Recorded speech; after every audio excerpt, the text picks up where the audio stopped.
আমার স্বামীর মাঝে আমি একটা জিনিস প্রায় সময়ই খেয়াল করে দেখেছি, ওর প্রত্যাশার মাঝে অল্প কোনো কিছু পেয়ে গেলেই ও অনেক বেশি খুশি হয়ে যায়। এই জিনিসটা আবার আমার মাঝে খুব কম কাজ করে। আমি কোনো একটা জিনিস চেয়েছি আর ওটা যদি না পাই তাহলে আমার মনটা ভীষণ খারাপ হয়ে যায়। আজকে আমার মা বাসায় আসতেছে, আর এই কথা শোনার পর আমার মেয়ের বাবা আমাকে বলল, শাশুড়ি আম্মা অনেকদিন পর আসতেছে, তুমি তাড়াতাড়ি রান্না বসিয়ে দাও। আমার মা এ বাসাতে আসলে সবচেয়ে বেশি যে মানুষটা খুশি হয় সেটা হচ্ছে আমার মেয়ের বাবা, কারণ আমার মা এখানে খুব কম আসে। মা আসবে বলে আমি ফ্রিজ থেকে একটা সোনালী মুরগি বের করে নিয়েছি।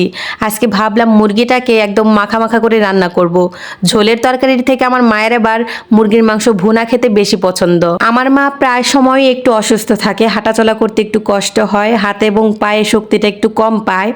আর বাড়ি থেকে আসলে নর্মালি মাকে একাই আসতে হয়, আব্বুর কাছ থাকে বিধায় আব্বু আসতে পারে না। এর জন্য আমি সব সময় বলি যে তুমি বাড়ি থেকে আমার বাসায় আসলে কখনো হাতে করে কোনো কিছু নিয়ে আসবে না, খালি হাতেই চলে আসবে, কারণ তোমার ওগুলো নিয়ে আসতে কষ্ট হবে। আব্বু যদি আসে তাহলে ভিন্ন বিষয়। আব্বুকে কয়েকবার বলেছিলাম যে আব্বু মায়ের সাথে তুমিও চলে আসো, সন্ধ্যার সময় না হয় চলে যেও, কিন্তু আমার কথা শুনেনি, ব্যস্ততার কারণে সে আসবেই না। মায়ের একা একা গাড়ির রাস্তায় চলতে একটু কষ্ট হয়, তবুও নাতনিকে দেখার জন্য আজকে আসতেছে। আজকে টুকটাক রান্না বান্না করেছি, যেহেতু মা কয়েকদিন থাকবে, এর মাঝে মায়ের পছন্দ অনুযায়ী কিছু খাবার রান্না করব। আমার মা কত কষ্ট করে এই ব্যাগটা হাতে করে নিয়ে এসেছে, কতবার মানা করেছি তবুও শুনিনি। এই ব্যাগে করে 4 কেজি দুধ সাথে কিছু সবজি নিয়ে এসেছে। হতে পারে সামান্য জিনিস, তবে এগুলো দেখেই মেয়ের বাবা খুশি হয়ে গিয়েছে। বলতেছে যে শাশুড়ি আম্মা যে গ্রাম থেকে খাঁটি গরুর দুধ নিয়ে এসেছে, এটাতেই তো আমি ভীষণ খুশি। ঘরে একটা ছোট্ট নারিকেল ছিল, ওটাও ব্যাগে ভরে নিয়ে এসেছে। মা ঠিকই জানে যে আমার মেয়ের ছোট সংসার এগুলোতেই হয়ে যাবে। সত্যি বলতে আমার ছোট্ট সংসারে এগুলোই কিন্তু উপরি পাওনা। এগুলো যদি কেউ সঙ্গে করে নিয়ে আসে আমার বাসায়, আমি যে কি পরিমাণে খুশি হই। কচু ডাটার সাথে এই যে একটা ইন্টারেস্টিং জিনিস আপনাদেরকে দেখাচ্ছি, এই যে ছোট ফুলের মতো দেখতে পাচ্ছেন, এটাকে আমাদের এলাকায় বলে কলার থুর। ছোটবেলায় মা চাচিদের মুখ থেকে এই কলার থুর নামটা শুনেছি। এটার ভাজি বলেন ভর্তা বলেন, খেতে কিন্তু খুবই সুস্বাদু হয়। যদিও আমি কম খেয়েছি, হাতে গোনা 2 থেকে 3 বারের মতো হবে। সবই ঠিক আছে, তবে আমার ছোট আম্মা জানেন মনটা খুব খারাপ হয়ে গিয়েছে, কারণ তার নানুমণি তার জন্য কিছুই আনেনি।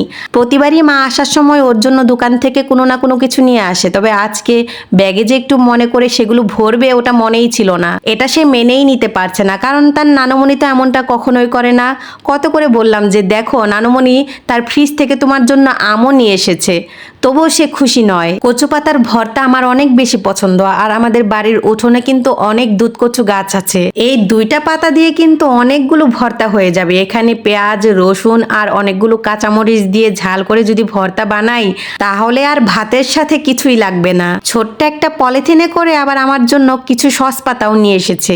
এগুলোকে আমরা বিলাতি সস পাতা বলি, অনেকে ধনিয়া পাতাও বলে। এটা থেকে অনেক সুন্দর একটা স্মেল আসে তরকারিতে বা যে কোনো রকমের ভর্তাতে, কিন্তু এটা দিলে খুব দারুণ হয়। নাতনির রাগ ভাঙানোর চেষ্টা চলতেছে, তবে মানহা পাখিও কিন্তু ওর নানুমণিকে ভীষণ ভালোবাসে।